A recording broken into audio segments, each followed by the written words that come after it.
নমস্কার। বিব্যক্তিত্ব থেকে আজ প্রসঙ্গ লোকমান্য তিলক ও স্বামীজি। প্রায় 10 বছর স্বামীজি কলকাতার বাইরে, দীর্ঘ 6 বছরের পরিব্রাজক জীবনের পর 3.5 বছর কাল পাশ্চাত্যে কাটিয়ে ভারতে ফিরেও আটকে পড়েছেন দক্ষিণ ভারতে। তাছাড়া অভিনন্দন গ্রহণ, একের পর এক বক্তৃতা করে তিনি ক্লান্ত, সেই জন্য তিনি পুনেতে যেতে পারেননি। আর না যাওয়ার জন্য তিলকের সাথেও তার কোনো সাক্ষাৎকার ঘটেনি। অবশ্য তিলক বেশ কবার বেলুড় মঠে এসেছিলেন এবং স্বামীজির সাথে অনেক রকম আলোচনাও হয়েছে। এমনি একটা সাক্ষাৎকার ঘটে 1901 সালে। ভারতীয় জাতীয় কংগ্রেসের বার্ষিক সাধারণ অধিবেশন বসত প্রতি বছর ডিসেম্বরের বড়দিনের ছুটিতে।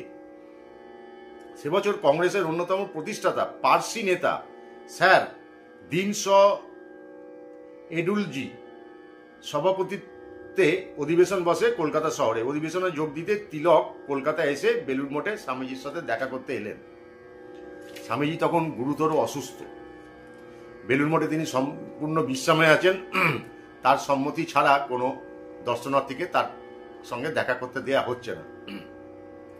সেই সময় তিনি কংগ্রেস অধিবেশনের ফাঁকে তিনি বেলুড়ে স্বামীজির সাথে দেখা করতে এসছেন। তার নৌকো ভাড়া করে এসছেন। তার নৌকো ভিড়েছে মঠের দক্ষিণ প্রান্তে স্বামীজির বেলতলায়। নৌকো থেকে নেমে স্বামীজির ঘরের কাছে আসতেই তাকে আটকালেন এক বৃদ্ধ সাধু। সেই দিন এক বৃদ্ধ সাধুর ভার ছিল যে স্বামীজির সাথে কারা কারা দেখা করতে আসবেন না আসবেন সেটার ব্যবস্থা করা।